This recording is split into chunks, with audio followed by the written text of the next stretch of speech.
Alright, so I haven't been feeling that good lately. I've just been pissed off uh, with my computer fucking with me and, trying to get these old games to work, dealing with the data destruction, like painkiller. I've been looking into it, and there's speed runs of it that were from like 20 years ago that I can't find because all the old links are down. But I've also had a lot of anxiety lately, and I think a big part of that is just sometimes the nostalgia stuff doesn't work and it just reminds you of shit from the past, and now you're just like having PTSD basically. But I really haven't been feeling that great lately, and something I've been thinking about, and I wasn't even going to talk about it, was uh, I was thinking about those movies, Sleep and Sleep 2, or whatever they're called. I think the smiling monster thing design looks amazing, and then the second one, I think they have to be using like cartel defacing videos as the basis because it looks like too real. But where I'd been doing that episode 2 kind of horror themed map because I was thinking about fear and like kind of the more spookier elements of Half-Life 2. And I sort of got on this trip of a day or two of like watching just horror related shit on YouTube. And I had mentioned that where, it's kind of cheating in horror movies and games to, have it be at night by yourself and, jump scare and like whatever. Well, I had that, kind of proven to me tonight because, I sat down, so I don't exactly live in a remote place or anything, but there's still enough foliage to where, if I ever go out to my car to just sit there and make a video, like I used to do, like, I've done this for years and years, but like back in Atlanta in like 2023, even going out in the parking lot of that place, there was just enough foliage that I would always be worried about seeing an animal or, who knows what out there. But, I had that experience where I was walking to my car and I heard something. And when I looked over, I seen something moving out of the corner of my eye. And without thinking, I just spun around and fucking ran back, towards the fucking door. And, when I got the door closed, I opened it back up and went back out. I actually seen whatever it was again, but this time I was expecting it, and I was just, whatever, it kind of went off. I don't know what it was, but something I'd seen with the Sleep movie clips.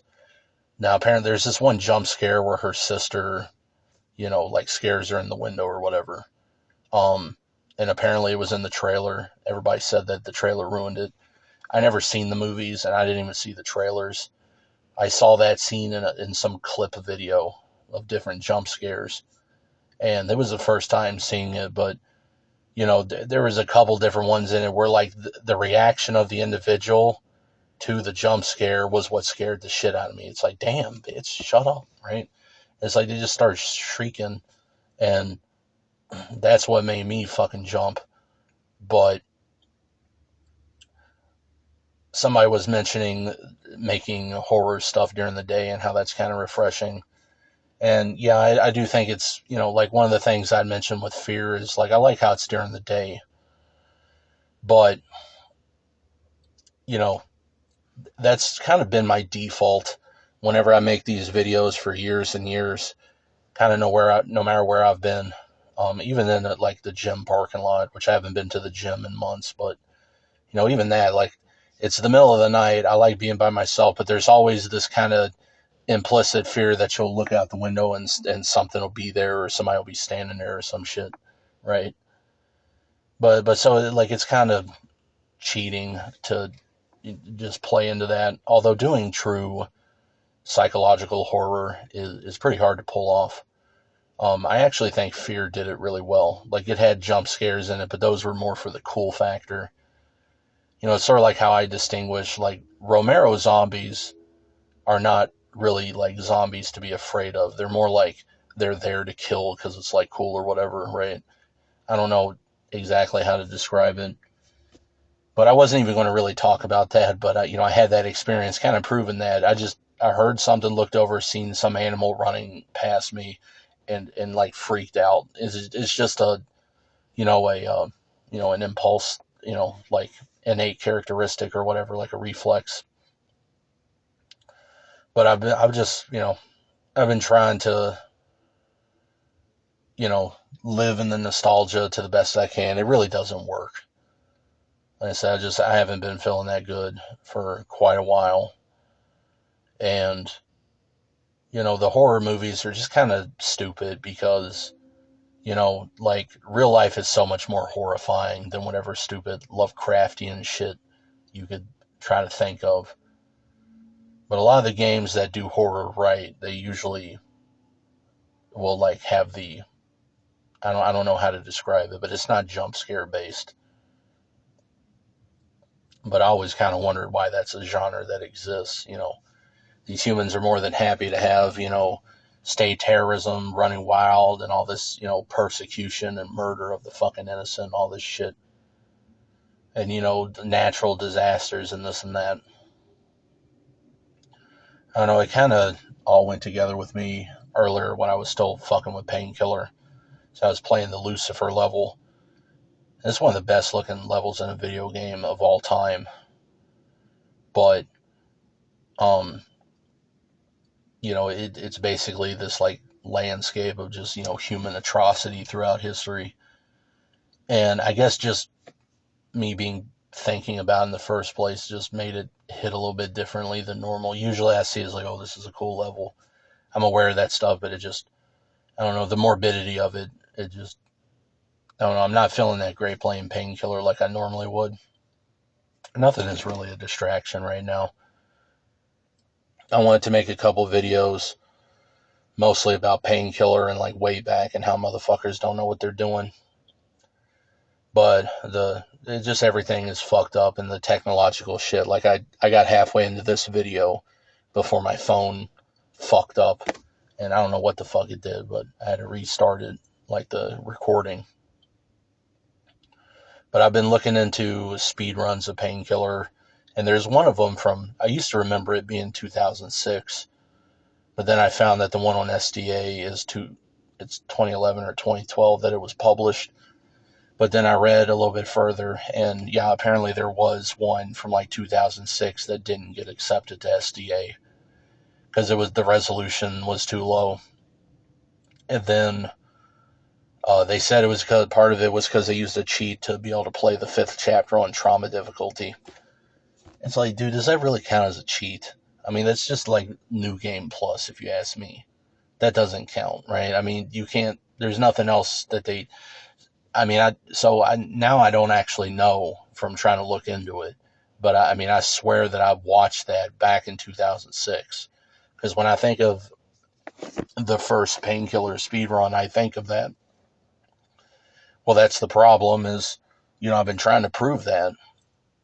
Maybe I've got it on a drive somewhere. I don't know. There's this one Kingpin Life of Crime speedrun that got submitted but never approved to SDA from like 2005 that I had it for years and then somehow lost it. And I actually managed to find an archive, or actually maybe somebody re-uploaded it, but I managed to retrieve that. But I mean, I would love to find this kind of OG speed run by RJ19. Uh, or I think that's which one of them it said. A lot of these names from the past, right? Like Russian Yulia from like 20 years ago, uploading Painkiller music on their YouTube channel. I remember that one. Painkiller was a big influence on me, not getting into level design, but staying with it, and even like learning to play guitar and different shit like that. I always thought, the game was great, but all this stuff is just lost to history, and it's kind of silly to look on Wayback and see the cascade of dead websites linking to other dead websites. Like, oh, the other one shut down, here's a new one, and like it's a dead link too, right? But I mean, maybe it's somewhere, I don't know. It's so hard to look for shit now because they make these search engines worthless.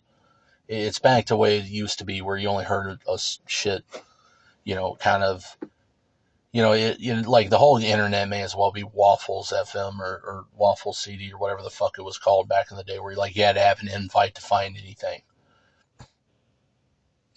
But every single link I found, I'm actually pretty sure I found, if it's not the proper one, it's at least the closest I could find, all dead links. And it's just crazy how many websites from the past I remember that are just like confirmed dead, right? Like PK Zone, dead. PK Euro, dead. This is the fucking official painkiller websites, the old Wikia before they moved it to the new fandom bullshit. Like everything's gone forever. Now there's like backups of the Wikia version, like pre-fandom painkiller wiki, but not of everything, right? And this is going to be its whole own video that I'm really tired of people not understanding how wayback works. Wayback, it just, there's a lot of stuff, like for an example, I found a painkiller website, might have had cool stuff on it. Well, now I'll never know because there's one single archive of it from like 10 years ago, but it's a main page that points to every other page on the site. None of those are backed up. So I think a lot of people have this idea that Wayback will just archive the whole website, and it doesn't work like that. If you go on Wayback, if you find that article on how to make Painkiller Run on GOG forums, the screenshot of that, you will find an archive of it on Wayback that I made like yesterday. But I made a backup of the file itself, like opening it up and archiving that, not just the page, for that reason.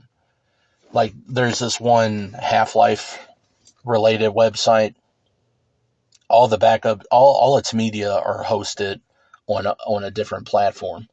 So the Wayback version, even though it's archived the page, it's not archived the media. So it's still trying to pull that media from externally. Well, once that external media goes down, the archive will be useless. It's like you really have to just like straight up download the whole fucking page manually. Like right click save as on the fucking web page in your browser. Save it out, including all of the media on the page, and then upload that to fucking archive. Or you have to be very meticulous about archiving all the, because like a lot of these things, like page 1 of the downloads is archived, but not page 2, 3, 4, 5, whatever. Cool. Well, naturally, the fucking, whatever it is I'm trying to download is on one of the pages not backed up. There's a lot of problems with, data preservation, and frankly, part of that is Wayback's fault. There's no reason why they couldn't do that. And also a big part of it is the conniving shit of these corporate criminals, where they all want to host on each other's website. Each other's is like a single domain or some, fucking, I'm going to blank on the term in the moment, but, whatever will block archive, right? So, like, for example, you can go find old archives of YouTube channel pages or like video pages that are useless because the video is not there. It's like they'll just go along with YouTube pretending they can't back that up or whatever. But there's lots of shit that's just permanently gone for history. And that's more horrifying to me than whatever stupid fake movie monster. And also, just as an aside, I always thought it was funny that the monster in these movies, they never are like going, like they're never chasing somebody that's got a gun, right? Like it's just how convenient, contrived the plot is. It's like, fuck, it's like they could have just killed Jason, right? Just shot him in the head. I was like, oh, fuck that, glad that's over with, right? And it's like you would have got one movie and it'd be over. But, of course, then they make the monsters invincible. Well, it would be a lot nicer if Data were invincible. Like, it's nice to be able to, the freedom to be forgotten. But when we're talking about Data on video games and this and that, like, there's no reason that can't be preserved forever. These statists will preserve your personal information forever, right? So there's no reason why I couldn't have the exact specific version of Half-Life or whatever speed run of Painkiller. Dude, a lot of these sites, they'll actually delete the old versions when they upload the new ones. It's like, What?